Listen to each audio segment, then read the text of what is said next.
கொளுத்தும் வெயில் உங்கள் போன் ஓவர் ஹீட் ஆகிறதா? இதோ இந்த டிப்ஸை ஃபாலோ செய்து கொள்ளுங்கள். வெயிலில் இருந்து உங்கள் ஸ்மார்ட் போனை பாதுகாக்கும் அம்சங்கள் குறித்து பார்ப்போம். இந்த கோடையில் அதிகப்படியான வெப்பம் காரணமாக உங்கள் போன் ஓவர் ஹீட் ஆக வாய்ப்புள்ளது. இதை பலரும் எதிர்கொண்டிருப்போம். கவலை வேண்டாம். இதனை சமாளிப்பதற்கான சில டிப்ஸ் குறித்து இங்கே பார்ப்போம்.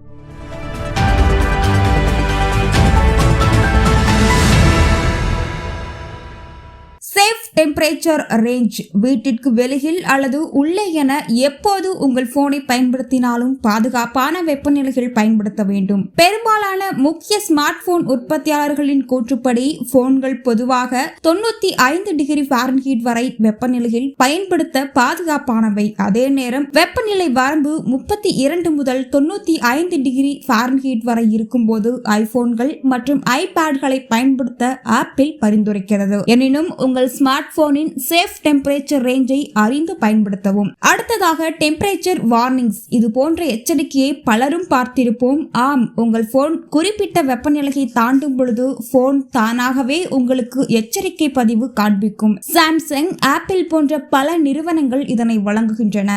சாம்சங் போனில் இந்த எச்சரிக்கை பதிவு வரும்போது உங்கள் போனை பயன்படுத்தவோ அல்லது சார்ஜ் செய்யவோ வேண்டாம். தொடர்ந்து சில நிமிடங்களுக்கு பின் குளிர்ந்த சீரான வெப்பநிலை வந்த பின் பயன்படுத்தலாம். அதே நேரம் நேரடியாக சூரிய வெளிச்சத்தில் போன் பயன்படுத்துவதை தவிர்க்க வேண்டும். மூன்றாவதாக போன் செட்டிங்ஸ் மாற்றம். சில நேரம் அதிகப்படியான செயலிகளை ஒரே நேரம் பயன்படுத்தும் போது உங்கள் போன் ஓவர் ஹீட் ஆகலாம். இதனை சரி செய்ய முடியும். உங்கள் போனை குளிர்ந்த நிலைக்கு கொண்டு வர ஏரோப்ளேன் மோட் எனேபிள் செய்யலாம். பிரைட்னஸ் லெவல் குறைப்பது போன்றவை உங்கள் போன் குறைந்த பேட்டரியை பயன்படுத்த உதவும். மேலும் பேட்டரி சேவர் ஆன் செய்வது அல்லது லோ பேட்டரி மோட் ஆன் செய்வது போன்றவையும் உங்கள் பேட்டரி பயன்பாட்டை குறைத்து போன் ஓவர் ஹீட் ஆவதை தடுக்கிறது.